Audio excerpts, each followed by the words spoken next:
All right, friends, welcome back to another exciting and fun episode of On Location Vancouver, brought to you with the support of TELUS STORYHIVE. We're so grateful to be in Ben Emmanuel's Haven studio here.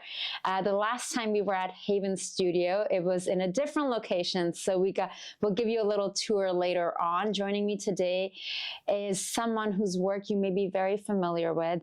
If you just go and look her up, this Canadian actress has been in over 300 film, television, animation projects. She's worked with some of the top folks in the industry. I was really shocked to see that we have sitting with us someone who's worked with Julia Roberts. Yeah. This award-winning actress has voiced some of your kids' your own favorite animation shows. Joining me today is the lovely and uber talented Nicole Oliver. Thank you so much for being here. What a great introduction. Thank you for having me. My pleasure. We've been trying to make this happen for a couple of years now. So I truly appreciate you finally taking the time to sit down with us today. It means a lot. Oh, it's great. Yeah, it's great. I'm happy to be here. Well, I think we're going to dig into a lot of juicy things and we're going to learn a thing or two. Good. Especially from it's kind of remarkable when you go and check out your IMDb. It's almost like you worked on literally everything that comes through this city. It's wild. I mean, I was looking at my own IMDb. You forget sometimes as an artist, it's easier to feel like, oh, you're always waiting, whether you're on a film set or in a booth somewhere or between projects, you feel like you're always waiting. And sometimes it's hard to really remember everything you've actually done, you know? And so to be able to look at all my credits, like when I see there's over 300 there, I'm like, who is that? You know, how can that be? I'm only 19. No, I'm lying. But only 20. Only 20. Only 20. Just 20. Yeah. Yeah. No. I love my age. I am 55. And so I'll do that hand, yeah. Can I just say, I love the fact that you're saying that because I love sharing my age. Yeah. When I was in my 20s, I thought I needed to, you know, just kind of like hide. I'll be turning 43 this summer. Awesome. And I think we have, as women, especially women in media and film and television, to talk about age. Yeah. The pressures are high. Yeah. And, you know, when you're growing up, you're always like wanting to be older because it seems like, you know, when you're over 19, you can do things, or over 18 in some provinces that you couldn't when you're under, or, you know, you can vote and then maybe you'll have an opinion and people will listen to it. And then you kind of get into a place, especially in this industry, where for the longest time, it's changing slowly, like really slowly, but it's changing. Aging is seen as a negative. Right. And so 55 years on this planet doing stuff, I'm going to own it. I'll be around for another 55. And I'm looking forward to defying aging, but accepting it at the same time. I love that so much. And that's such a great message. And especially like, it's interesting. I've been dealing with tendonitis. So I have like not worked out, like even coming up the stairs for me is challenging. And I've not worked out in over 6 months. And last year I was on this full fitness regime, like training 6-7 days a week. And then how my mind, like, you know, it's like, I'm like, but I was like, you need to stop this because that's internalized messages from the outside. That's the patriarchy speaking, that I need to like look like this, that I still need to look like I'm 19 or 20. But you're not even supported in your 40s. In my 40s, I had frozen shoulder, tendonitis. I have bad knees. I used to be a dancer, all sorts of stuff. I felt like I would just get in my groove and get going and I'd have an injury and then a setback and then just feel plump and couldn't get the motivation up again. There's so many new studies coming out that are showing in our 40s, like estrogen is leaving our body. Like there's a mass exodus and it fuels so much in us and for us and within us, and it's not our fault. And so I'm grateful that, or not grateful, it's about time that the medical system is getting behind researching female-related problems and turning the problem into a solution and helping us become stronger. You know? Having these conversations openly instead of it being this hush-hush thing. I love that. What a great way to start our conversation because these are the things that get me going. So I truly, truly appreciate that. did you always know? I love to like back up a little bit with everyone, because there's some people who are like, yeah, I was 5, I knew I wanted to perform and and then there's some people who are just like, this is super like total accident, didn't mean for this to happen, and like here we are, I'm making sounds, I'm making noises, you know, I get to be this creative person, like acting like I'm still like 8 or 10 years old. Like, did you know when you were younger that this was going to be your calling? I think I did. And the reason I say think is, so this past weekend, I actually went through all the boxes in my deep, dark storage that had like my high school yearbooks and my posters from my university plays and my paycheck from my first job at the National Arts Center when I was 16 years old in high school in Ottawa. And I realized, you know, in some of my pictures from my dancing. So I've always been creative, and I grew up in a household where creativity was encouraged and supported. So from the age of 3, I was dancing. I was dancing with the Guelph Dance Academy in Ottawa, and I was performing on stage when I was 3, and that became a class a week. And then before these like competitive dance classes and clubs that are everywhere, I was basically living there. Like I felt every day after school, I'd go for dance classes. I was on point by the age of 8, which is young and part of why things are the way they are in my body right now. But I feel like having that permission, especially in your family unit, to be like, go free. Like, you know, for a child to, for me, I kind of got it, but not really. Like in my home country, you can't really imagine having a career doing this. Like, I think I got it for that reason though, because my mom definitely, and a lot of women of that generation really encouraged their children to pursue their dreams, right?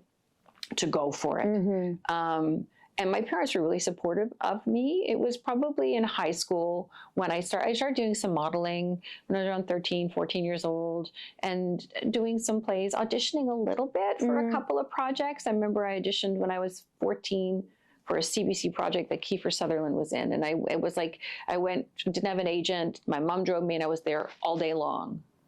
And I went right down to the end. I didn't book it. I don't even remember the name of it, but I was like, okay, I kind of like this. So we moved to Toronto and I was taking acting classes, and I did the high school play in Ottawa. And I said to my parents, I want to be an actor. And both my parents said, fine, but you need to get an education. So going to the National Theatre School, which is where I really wanted to go, wasn't an option, because at the time it was just a space. It was a very prestigious space, but you graduate with a certificate from there, right? And so I auditioned for and got accepted into York University. And I got my Bachelor of Fine Arts with honors in theater from them. And you also have a degree in communications. And that degree, the first degree, that was 1991 when I graduated. And I started working right away. I got an agent, was picked up right out of theater school and Characters Talent Agency, and I'm still with them to this day. Yeah, so 34 years, right, with this agency, and in Toronto anyway, and then here, and then my on-camera agent went to Red, and so I stayed with him. Murray Gibson, love him. But you know, all this kind of continual work, and then getting the degree, the second degree, I got after my babies. And I got it because I needed to feel smart again. But the reason I could get it was because I had my first degree. So I made, you know, that combination of that education, that my dad called it the key to potential, right? But also I feel like giving you space and permission to play, because I think when as a kid from a young age, because when we're younger, like our minds were always coming up with stories and games and this hero and you're flying there. Children's art is unbelievable. It is so free. There is no limit. And I think like being an artist, being self-employed, all that world, and also when you do animation, you know, when you're doing, you know, all these amazing shows, because my brain is blanking right now. Friendship is Magic, Oh, My Little Pony. My Little Pony, yeah. I did like one day on that. Oh, you did? Yes, Okay. many years ago. And I remember just like showing up in the recording studio, and everyone, like I was the only one who was like, you know, came in like, hi. Yeah. People were like in onesies. Oh, yeah. Like they haven't even brushed their hair in days. And you know, they're just so comfortable. And then they were just so free and in their bodies and their voices and their imagination. I was like, wow, this is like, this world of voice is such a different world. So tell us about animation. Tell us about all the work that you do, you know, with all these animation shows. Well, animation, it's acting. It's all acting. It's just a matter of where you're going to share your art, what platform you're going to share your art on. I started pretty early in animation in Toronto. I had a voice agent as well, and she was like, do you want to try some animation? And so I booked just the X-Men, I booked Silver Surfer, a couple of cartoons, and I really liked it because it didn't matter what you looked like. Okay, so back then, and when the Earth was flat in the 90s, you know, you could be anything. I could be a little boy or a little girl or an older woman or a toothbrush or a clown or a pony. There was no restrictions, right? Whereas for the on-camera world, you're very much judged on this, and other people will put their limitations of their interpretation of your outside shell, often not really caring what's happening inside. So I really enjoyed the freedom, as you said, in animation, the ability to create and to play again. Now that's changed a lot over the years. The industry has, there's different types of animation. It's gotten a lot more realistic. Everything has to evolve and change. And with evolve and change, it always comes new opportunities. You just have to be open to it. Yeah. That's amazing. It's kind of amazing and very inspiring for me to sit with someone like you who's had the career that you've had. And I'm sure part of that is like a lot of inner focus, self-care that I want to add in there, because that's something I struggle with, and like discipline. And I correct me if I'm wrong, but I feel like having that family and this other life is probably helpful to not make this world everything, because I'm the type of person who can be very like, I'm very much like you, like hard work, like, you know, Leslie knows, like it's hard. Like I'm working sometimes, something is due. I'm working till 2, 4 in the morning because I'm like, I keep saying this like a mantra, like you can do difficult things. I know this is challenging. You can do this. You can do this. But it's hard not to take it personally when you keep getting close and you are not booking, or when projects that you work on. And then I'm like, maybe it's me, so I'm just going to focus on the things that I'm getting the green light on. So that's where my energy will go. Yeah. The entertainment industry is a terrible partner. They're a really bad boyfriend, girlfriend. And when you don't want them is when they're going to want you even more. It's always that way. You used to say, you know, book a plane ticket, you'll get a job. Plan a vacation, you'll get a job. I think for me, I lost my dad when I was 25. And so that was an incredible watershed moment for me, where I realized my resume is not going to fit on my tombstone, you know, and that I am more than that. And I was, you know, I met my husband, who's also in the industry. But I never thought I wanted to be a mother until shortly before I met him. You know, in my 20s, and I think that's what your 20s are about. I have kids in their 20s. It's like I read somewhere or heard somewhere, maybe on the Instagrams or on the TikToks. But, you know, when you're 20, like when you're 21, you're a 1-year-old adult. When you're 22, you're a 2-year-old adult. So give yourself some credit, right? The thing you have when you're young is time on your side. Right?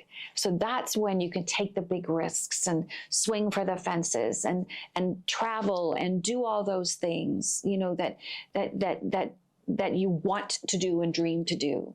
Because at a certain point, not that life gets in the way, but life happens and you want to be part of life. And so having a family for me was a great anchor of in myself, right? And being more than just these notions, right? Being someone's partner, someone's wife, someone's mother, someone's neighbor, being part of a community. made, I think, me absolutely a better performer, a better artist, a better human. And now, you know, as I'm getting older and my kids I'm launching them, bird launching, not empty nesting, bird launching. You know, it's again back to like, what do I want to be when I grow up? How do I want people to see me? How do I want to be seen? How do I want to show up? What do I want to do? How do I want to evolve, right? How do I want to keep my life evolving in a way that fulfills me and is representative of me? I don't have the answer most days, but, you know, doing the hard work, doing hard things, absolutely. Being kind to yourself. It took me a long time to learn to be kind to myself. You said self-care. That's not negotiable. And I think just believing that anything is possible, and you got to be kind to yourself. Like, you just have to. Nobody else will be. And except my little family I've made. And that's everything. And that gives me the strength to do hard things too. I love that. Yeah. I feel like in the weirdest ways, this is like a conversation that we're having that is like good for me to hear. Oh, because good. Yeah. like as much as I'm saying self-care, and I did this restorative yoga last night, but you know, I'll be flat honest. Like, I think something happened for me when I turned 40 that I was like, okay, hit the ground. Like, there's no time. Like, you know, I'm just feeling like the you stare your mortality in the face, and you're like, if not now, when? Yeah. Right? I'm 55. This is what my 55 looks like. What's my 65 going to look like? You know, all my examples from the past, I don't relate to at all. And so in some ways it's exciting. I have a really, really like a blank book in front of me. I can write whatever story I want, but that's really scary. And it reminds me of being 19 years old, 20, 21 years old, graduating from university and going, what now? What next? I'm at another jump off point. What now? What next? And I don't know, we'll see. I love that. And it's just so great to hear. And especially when you said that I'm like struggling with this, like I love hearing that, because I think the more open and honest conversations we can have, and especially like having worked in the entertainment industry like all your life, like this is what you have known. And I'm so happy to see individuals like, you know, Halle Berry and like Drew Barrymore, you know, people are talking about hot flashes. Like that was something I didn't even know that, you know, you know what I mean? Oh, it's I do like, know. And it's like hormones and hormonal therapy. I'm just so glad that this is becoming a common knowledge. Like, you know, and even this is going to sound so funny. Sounds so funny. I didn't even know about the different parts of like the hormonal phases I go through until recently. We don't know. The luteal phase and all of this. We don't talk about it. Nobody teaches it to you. Yes. Doctors get 6 weeks of training, like in the States anyway, on, you know, menopausal care. Our bodies are just going through massive change. And unless we talk about it, normalize it, and offer support, I mean, I don't see that as a good way forward. Yeah. You know? Yeah, no, thank you so much for bringing this up. And I'm just so glad we can talk about these things openly, because I feel like before it was like, put a lid on it. That's something we don't talk about, you know? And so let's talk a bit about outspoken in general. No, so. I admire that, and I love that. Let's talk a bit about some of the other movie projects you worked on, such as Brittany Ever After. Oh, yeah. You portrayed Lynn Spears. Yeah. What was that role like, and how did you prepare for it? That was tough. I love Britney Spears. Hit Me Baby One More Time is my go-to for karaoke. I was just going to say that. That and Alanis Morissette, you ought to know. That's kind of a wide, And then sometimes they're like on the opposite. I know, I get it. I get it. Those are my go-to I get karaokes. It was set in the 90s, so I had to get the 90s bangs, and I had to get the 90s long nails, which I wear contacts. So that night I was like, how do I get my contacts out of my eyes without killing myself? I did a lot of research I knew about her, but I did a lot of deep dives on it. It was really tough because she was a young woman in a mental health crisis. And as a parent, I elected that to play her as someone who was doing the best she could given the circumstances she was given. It sounds very, it's a bigger story than that. It's a deeper story than that. But I wasn't going to play her as a villain. I felt the parents were there to be a foil and to be a mirror, actually, for what Brittany herself was going through. It was a fun experience. Leslie Liven, the director, she was great, freeing, so much fun. We would improvise on set, and you know, the clothes were great to wear. You know, the reaction, I knew it would be a little sharp, shall we say. I think the thing that threw me the most was there was a lot of reaction on the internet, and I saw a well-known actress who's a little bit younger than me, much more famous than I am, put up a picture of me as Lynn Spears next to a picture of Miss Piggy. And that's really unkind. It was really unkind. And I'm not going to say what actress it is, because I'm not going to keep this circle. I'll tell you later, but I'm not going to keep up this circle of, but this is somebody I've actually really admired. And I thought, okay, you can not like my performance or whatever, but that's just a level of, and I love Miss Piggy, so I'm going to choose to take it as a compliment. I think she's incredible, but that wasn't what this person was going for. And that was the first time, at least for my acting work, really, where the criticism was on, again, the physical appearance.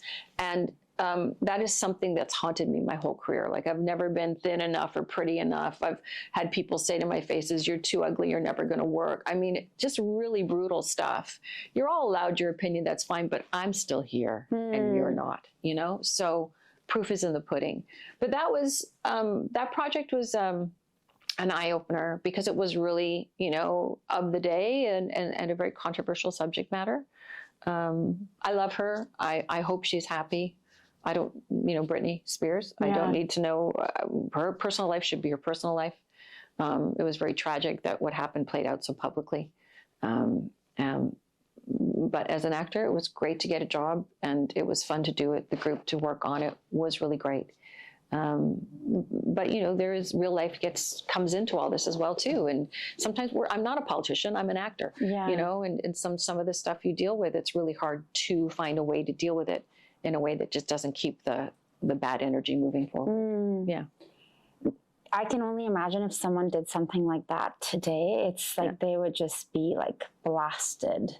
But I'm, you know, I'm not as well known, right, as this person was. So what am I going to do? Pick a fight back? I thought about it. I actually had a couple of responses, and I just went, I'm just going to take the high road and just let it go. And it's shown. Well, obviously I haven't, because I still remember it. No, but I think it's important to share things like that, because a lot of times people say to me, thick skin, thin skin. Like, I'm very sensitive, and I feel like it's my sensitivity that allows me to be a good host, to sit down with people and connect with them. And you know, a lot of times people who, whether it's here or at a festival or wherever I am, it allows people to feel comfortable and safe with me. Then when someone does say something unkind to me, which has happened to me even in today's day and age, where people, like actresses, have come up and been like, "Are you wearing that?" And I'm like, you know, and you're like, and it affects you.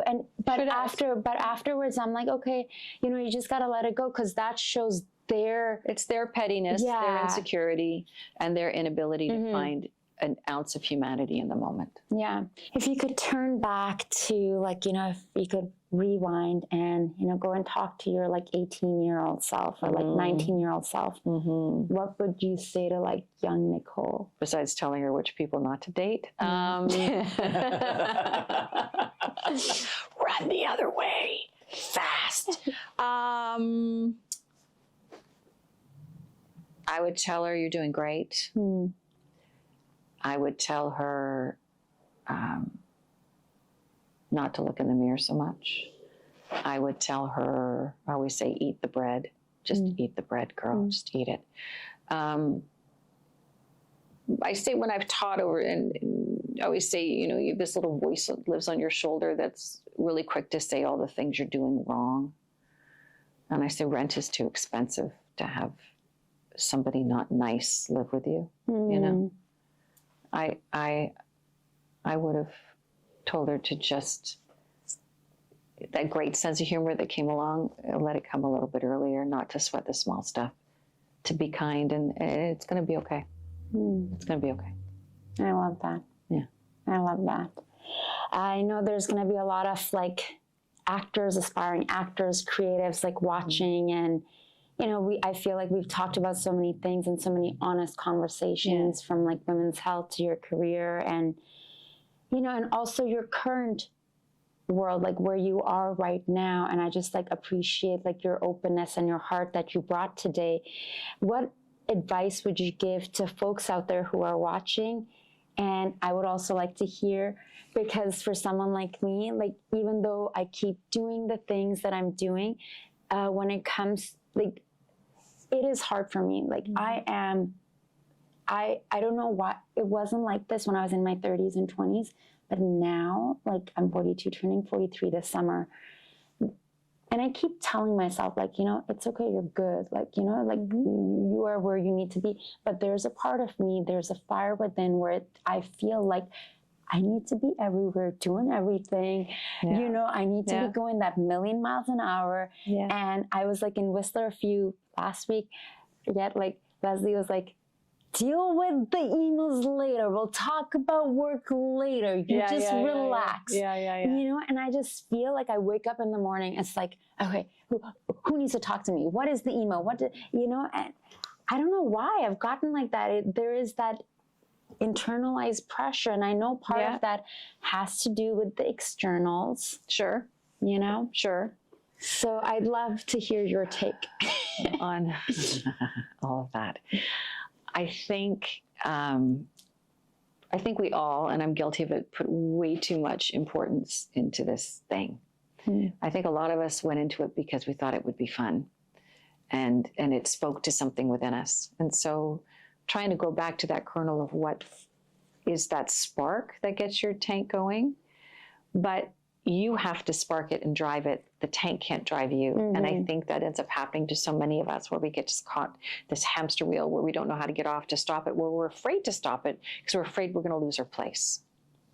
And then we're afraid that if we step away from it, nobody's going to want us anymore.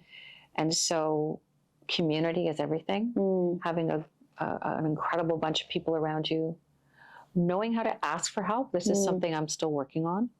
But knowing how to ask for help and having the strength to say to people, you know what, I'm not okay, or I'm really in this place and I really would love you to help me out here. Do you have a few minutes? I just need to be propped up, you know? Having the courage to retrain yourself. But that community piece is so big. And for me, I really didn't have friends in the industry until I was in my 40s. For a lot of things we've talked about, I was, you know, I was busy with being a mom and stuff, but none of it felt real. And I didn't want to have actor friends that then it becomes, they're friends with you to see what you're working on. So, you know, then you're always talking about, it's so much more, but to have some people, a community around you that understand your why you get up, like there's a similar, right? It's so important and helps you feel a little less crazy. And I think just boundaries are so important, and I'm working on those every day. But that's, you know, saying no is the most powerful thing you can do. Saying no without regret is even more powerful. I love that so much. Yeah, I feel like there's so many things we can talk about. Like it's been a really great conversation for me. Good. As much as I hope that individuals out there watching, but it's been just really great for me to sit down and be present with you and to speak to you, because I feel like you don't just get to have, you know, this like decades long career and all this big body of work without the inner aspect, because you can't do the output. You're going to get burnt out without the But this is important for me too. Yeah. Because it's quick for me to think I've done nothing. And so today, as much as you say I've helped you, you've helped me go, Wait, I am pretty good. Yeah, you know what? are. Yeah, you a lot are. of things, and I have a lot more ahead of me. Yes. So it's what I'm talking about, community. Yeah. Right? Yeah. Yeah. Yeah. No, I just so appreciate it. I feel like this can go on for a couple of hours. Like I can really, because I can sense because you're in that place of, it's like you said, the not the Bird launching. bird launching. Thank you, bird launching. Yeah. And then, redefining in like your work from being on camera to directing, which we haven't even touched on, and, traveling all over the world and looking back at your journey, but also being like, okay, I'm at point zero and I get to redefine who I am. I'm in a book club, first time in my life. And there was this woman, and we have stickers on, we only met 3 times. But she came up to me and she said, I want to say something to you. She goes, your comments are really funny and they're great. She goes, and I just feel like you're like bursting out of your chrysalis. I can just feel in you like there's a really great change. I don't know this woman. And I just looked at her and I went, thank you. So we love that. We'll see what happens, right? Yeah. But community, kindness, acknowledgement, and courage. Yeah, we got this. Lovely. I feel like that's a great place to end this episode. I feel so silly that we didn't get to do this before, but we did it now. I'm so did this glad. now, Yeah, and we're going to be continuing this. I don't know why, but something inside of me tells me that maybe you should do a podcast or something. Like I feel like you have so much to share, like so many experiences, and also when it comes to women's health and women's stories, and I feel enriched from our conversation. I hope you all did as well. Thank you all for tuning in. Thank you so much, Nicole, for your time. I truly appreciated that. Yeah. I'm your host, Zara Durrani. The show is brought to you with the support of TELUS STORYHIVE, and I'll catch you soon.